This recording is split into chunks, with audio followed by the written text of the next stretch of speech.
الرحیم بسم اللہ الرحمن الرحیم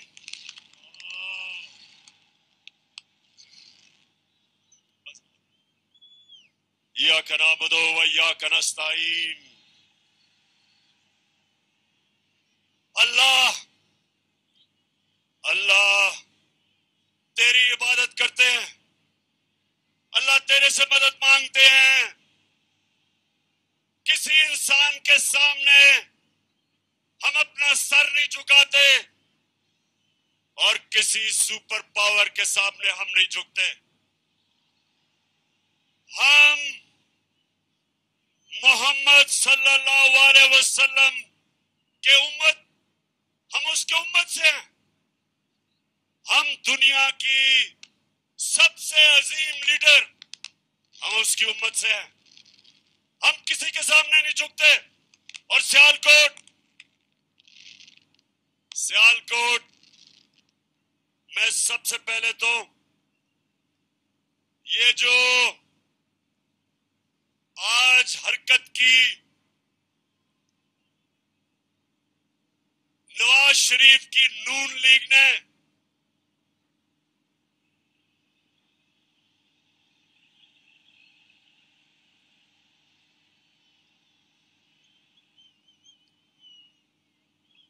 نواز شریف جتنے بڑے بزدل تم ہو اتنی تمہاری پارٹی ہے.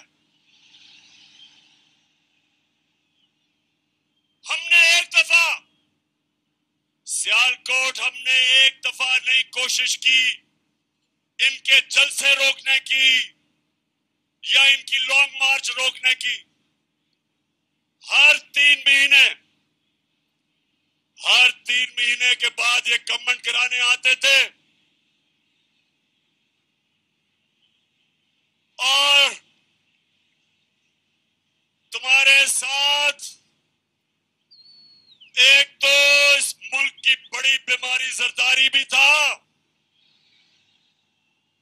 اور اس کے علاوہ جو ڈیزل کے پرمٹ بیچنے والا وہ بھی تھا.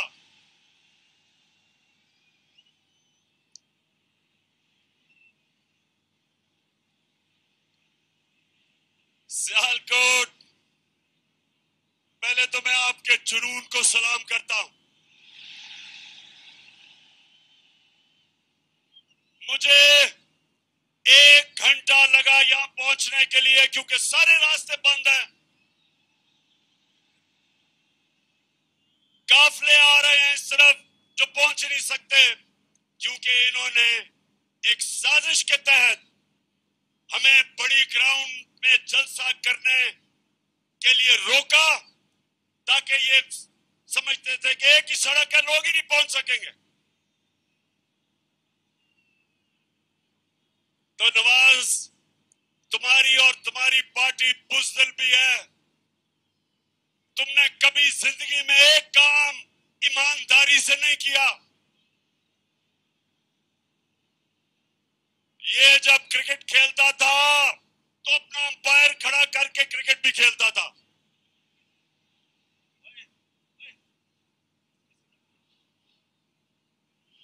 یہ وہ آدمی ہے نہ اس نے بزنس ایمانداری سے کی نہ یہ الیکشن ایمانداری سے لڑتا ہے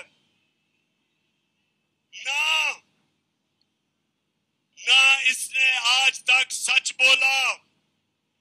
مشرف کے دور پہ تما کے بھاگا باہر جھوٹ بول کے کہ کوئی معاہدہ نہیں کیا اور اس باری کہتا جی میں بہت بیمار ہوں مرنے والا ہوں خدا کے واسطے مجھے باہر بھیج دو. اور جو اس نے ایکٹنگ کی بالی ووڈ میں اس کو رول مل سکتا ہے. لگتا تھا پتہ نہیں وہ سیڑھیاں چڑھ کے جہاز پہ بھی پہنچے گا اور جیسے ہی اس نے جہاز دیکھا تو ایک دم پھرتی آ گئی اور جب لندن کی ہوا لگی تو ساری بیماریاں ختم. اور وہاں بیٹھ کے ہر قسم کی پاکستان کے خلاف سازش کی اس نے دوسرا، خواجہ وینٹیلیٹر کہتا ہمارا ملک وینٹیلیٹر پہ ہے، اس لیے ہمیں امریکہ کے جوتے پالش کرنے ہیں۔ خواجہ وینٹیلیٹر، اس ملک کو وینٹیلیٹر پہ کس نے ڈالا؟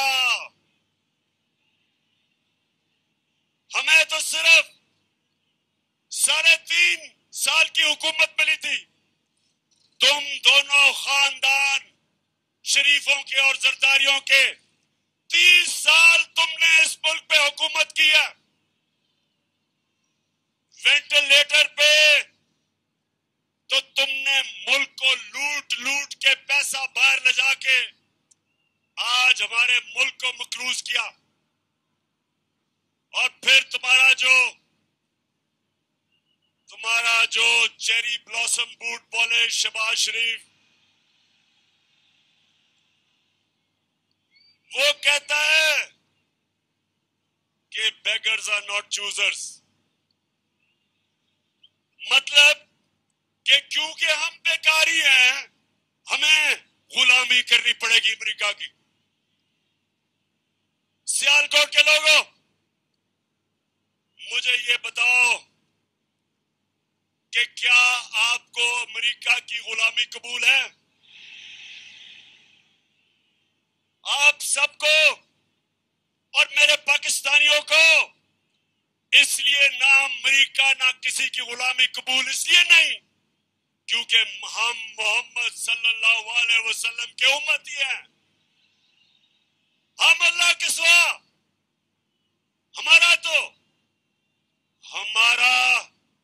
تو دعویٰ ہے کہ لا الہ الا اللہ، اللہ تیرے سوا کسی کے سامنے نہیں ہم جھکتے۔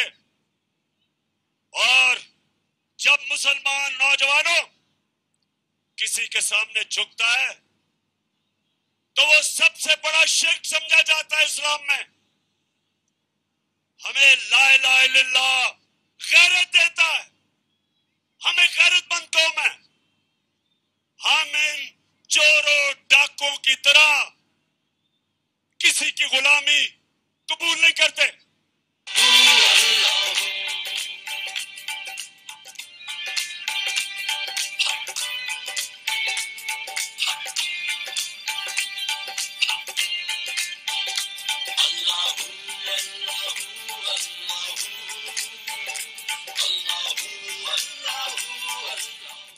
سیالکوٹ، ذرا اپنا دھیان رکھنا، گرنا پڑنا وہاں سے۔ اچھا سیالکوٹ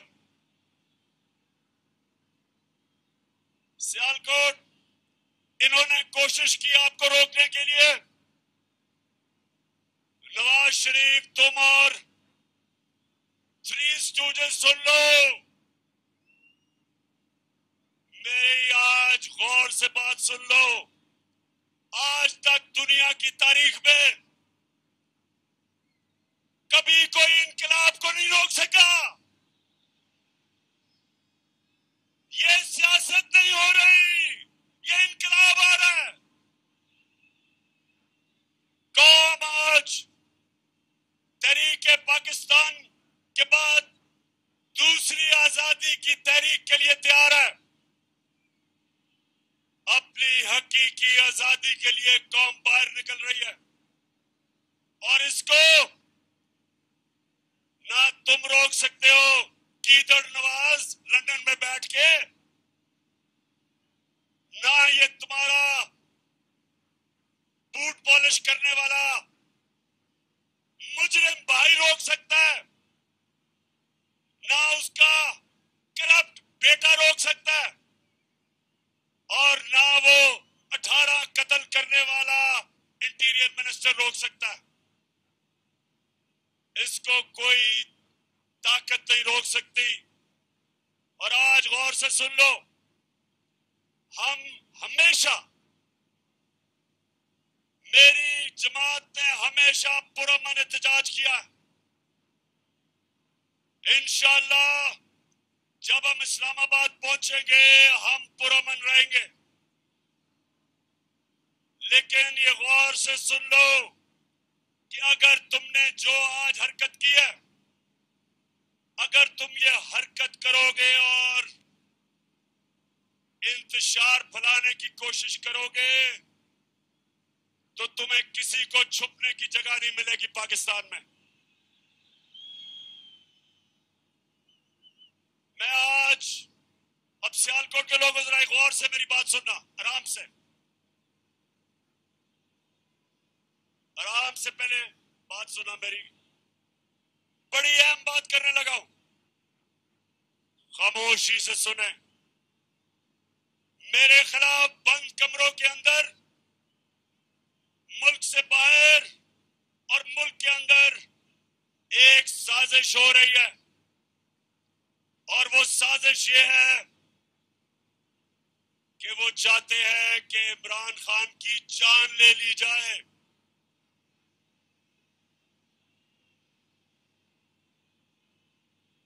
سن لے ذرا, یہ سازش کا مجھے پہلے پتا تھا, اور مجھے چند دن پہلے مجھے پورا علم ہو چکا. تو پہلے ذرا غور سے سنیں میں کیا کیا. میں نے نوجوانوں, میں نے ایک ویڈیو ریکارڈ کروائی ہے. میں نے یہ ویڈیو ریکارڈ کروا کے ایک محفوظ جگہ پہ رکھ دی ہے کہ اگر مجھے کچھ ہوگا یہ ویڈیو ساری قوم کے سامنے آئے گی. اور اس ویڈیو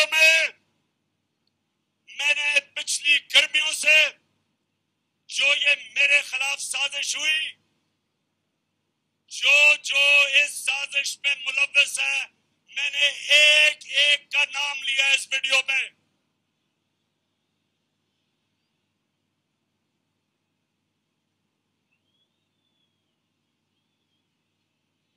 دیکھیں, پھر سے سن لیں اور چپ کر کے سنیں, میں آپ کے سامنے اہم بات کر رہا ہوں.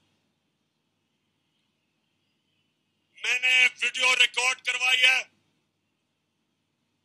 سازش ہے, اور سازش یہ ہے کہ انہوں نے سمجھا ہے کہ یہ عمران خان ہمارے راستے میں رکاوٹ ہے اور اس کو ہٹانا چاہیے. مجھے مارنے کی سازش ہے, اور اس لیے میں نے یہ ویڈیو ریکارڈ کروائی ہے, کیونکہ میں تو اس کو جہاد سمجھتا ہوں, میں تو سیاست نہیں سمجھتا. میں تو اپنے اللہ کے لیے لڑ رہا ہوں.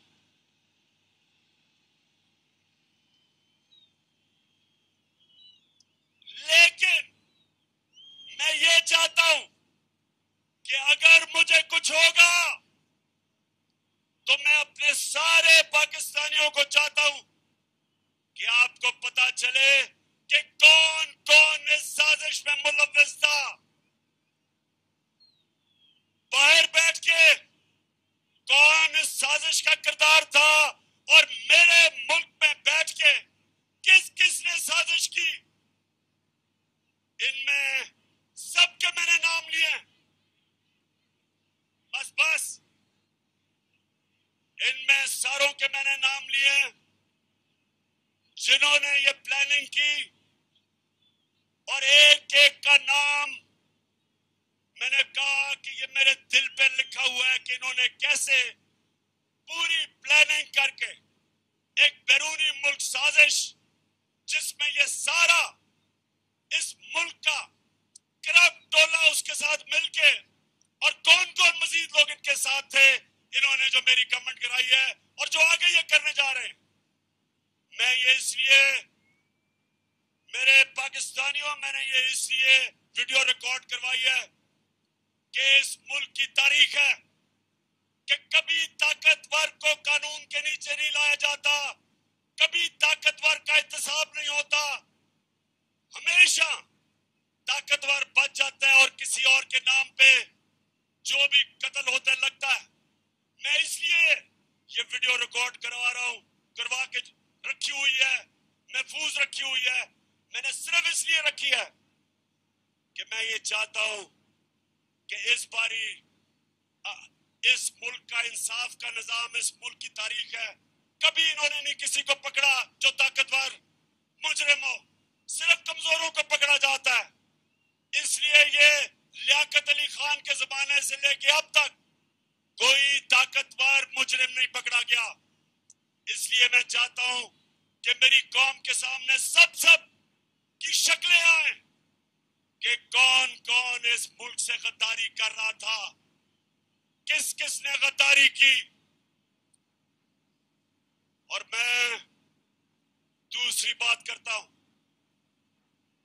اور میں پھر اپنے انصاف کے نظام کو آپ کے سامنے رکھتا ہوں کہ میں نے 3.5 سال میں پوری کوشش کی کہ جو 30 سال سے ملک کو لوٹ رہے تھے ان کو سزائیں ہو, ان کے خلاف ایکشن لیا جائے.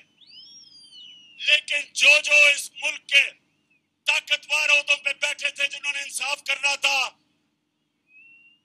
وہ کرپشن کو برا نہیں سمجھتے تھے. وہ طاقتور کی کرپشن کو وہ برا نہیں سمجھتے. وہ ایکسپٹ کر بیٹھے ہیں کہ اس ملک میں طاقتور لوگ چوری کریں گے اور کوئی پکڑے گا نہیں. سیالکوٹ کے لوگوں, میرے نبی صلی اللہ علیہ وسلم نے آج سے 1500 سال پہلے تقریباً تب یہ کہا تھا کہ وہ قومیں تباہ ہو جاتی ہیں جدھر چھوٹا چور جیل میں جاتا ہے اور بڑے ڈاکو کو آپ نہیں پکڑتے. یہ ہے ہمارا تباہی کا راستہ. میں نے جو آپ کو اسلام آباد میں بلایا ایک وجہ سے کہ اگر آپ نہیں نکلیں گے, اگر یہ ڈاکوؤں کے خلاف جنہوں نے سازش کے تحت آج ملک کے اوپر بیٹھے ہوئے ہیں, اگر آپ ان کے خلاف آپ نہیں نکلیں گے میرے پاکستانیوں, یہ ملک تباہ ہو جائے گا. کیونکہ میرے نبی نے کہہ دیا تھا کہ جب آپ طاقتور مجرموں کو, ڈاکوؤں کو نہیں پکڑتے اور صرف چھوٹے چوروں کو پکڑتے ہیں, وہ ملک بچتا نہیں ہے. حضرت علی رضی اللہ تعالیٰ نے ان کے ایسے ممالک کے جو طاقتور ڈاکوؤں کو نہیں پکڑ سکتے ان کے متعلق کہا کہ کفر کا نظام چل جائے گا, لیکن ظلم اور ناانصافی کا نظام نہیں چل سکتا. ہمارے سامنے تباہی ہے. اگر ہم سب ایک قوم بن کے نہیں نکلے اور اگر ہم نے ان کے خلاف جہاد نہ کی, میرے پاکستانیوں, آپ کے اور آپ کے بچوں کا کوئی مستقبل نہیں ہے. جو دنیا میں امیر ترین ملک ہے, ادھر سب سے بڑی چیز کیا ہے کہ طاقتور قانون کے نیچے, جس کو رول آف لا کہتے ہیں, قانون کی حکمرانی جس کو کہتے ہیں, جو نبی صلی اللہ علیہ وسلم نے مدینہ کی ریاست میں سب سے پہلے انہوں نے کہا کہ میری بیٹی بھی جرم کرے گی تو اس کو سزا ملے گی. جب تک ایک معاشرہ خوشحال نہیں ہو سکتا جب تک آپ طاقتور ڈاکو کو نہیں پکڑتے. یہ ہے ہماری جہاد. اور سیالکوٹ کے لوگوں, آپ نے جب میں 20 کے بعد کال دوں گا, آپ نے سب اسلام آباد پہنچنا ہے. ایک دوجے کا تھامو ہاتھ, چلو چلو عمران کے ساتھ. ایک دوجے کا تھامو ہاتھ, چلو چلو عمران کے ساتھ. صاف چلی شفاف چلی تحریک. آپ نے نہ فکر کرنی ہے کہ گرمی ہے. جب پاکستان آزاد ہوا تھا تو یہاں سیالکوٹ اپنے ذرا بڑوں سے پوچھو کہ کیا مہاجر جو باہر سے ہندوستان سے آئے تھے ان کی کبھی کہانیاں سنی ہیں؟ بڑوں سے سنیں. میں جب لاہور میں بڑا ہو رہا تھا, جو بھی وہاں سے آئے تھے پنجاب سے, ایسٹ پنجاب سے, جو قتل عام ہوئی تھی مسلمانوں کی, عورتوں کی, بچوں کی, لاکھوں لوگ قربان ہوئے تھے اس ملک بنانے کے لیے. اور آج میں اپنی قوم سے وہی قربانی مانگ رہا ہوں, اپنے آپ کو حقیقی آزادی دینے کے لیے ان چوروں سے, ان امریکیوں کے غلاموں سے. آپ نے نہ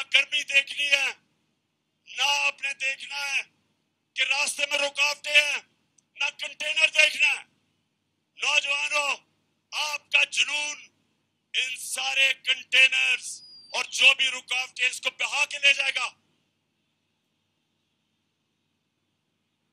میں اپنے نوجوانوں سے خاص طور پہ آج کہہ رہا ہوں کہ تیاری کریں.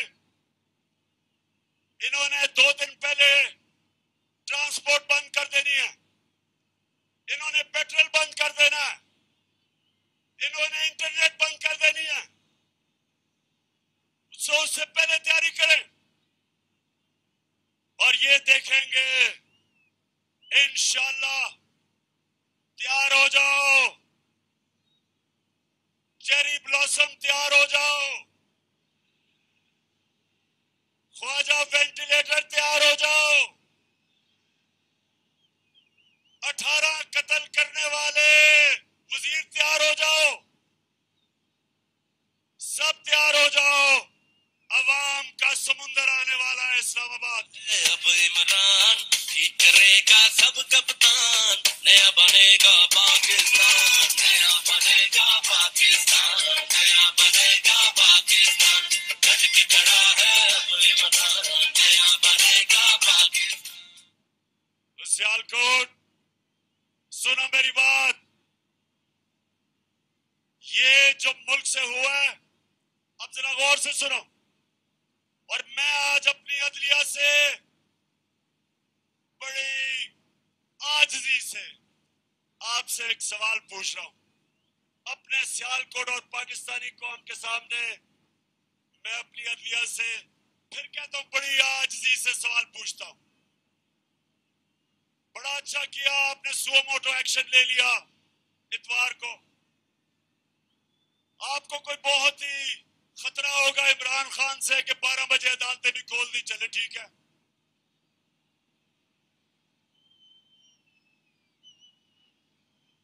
بہت خطرناک ہوں میں، بہت ہی بڑا. میں کوئی ملک سے غداری کرنے جا رہا تھا کہ رات کے 12 بجے عدالتیں کھول دی.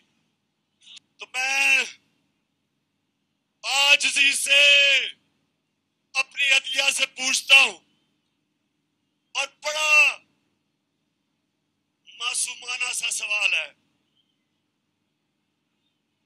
کہ شہباز شریف، اس کا بیٹا حمزہ شریف اور جو مفرور بیٹا ہوا ہے سلمان شہباز، 24 ارب روپے کے ان کے اوپر ایف آئی اے کے کیسز ہیں. سنیں ذرا سیالکوٹ، 24 ارب روپے کے کیسز ہیں. پرائم منسٹر پہ، چیف منسٹر پہ، اور جو بھائی بگوڑا ہو چکا ہے. 24 ارب روپے کا مطلب 24 ارب روپے کا مطلب کہ 2400 کروڑ روپے کے ان کے اوپر کرپشن کے کیسز ہیں. اب میں یہ سوال پوچھتا ہوں کہ مجھے دنیا میں ایک ملک بتا دو کہ ایف آئی اے انویسٹیگیٹ کر کے آپ کے اوپر یہ کیسز بناتی ہے اور اقتدار میں آ کے آپ اسی ایف آئی اے کے اوپر بیٹھ کے اور سب سے پہلے سارے وہ لوگ جنہوں نے کیسز بنائے ان کو فارغ کرتے ہیں. اور پھر اور میں سلام کرتا ہوں ڈاکٹر رضوان آپ کو کہ ایک زبردست ایف آئی اے کا آفیسر جس میں دلیری تھی، جو دلیر آدمی تھا،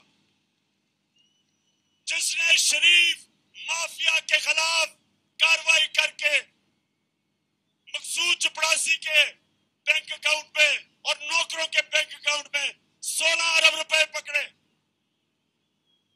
اور پھر کیا ہوا؟ ڈاکٹر رضوان کے اوپر دباؤ ڈالا گیا. حمزہ شریف نے اس کو دھمکیاں دی اور وہ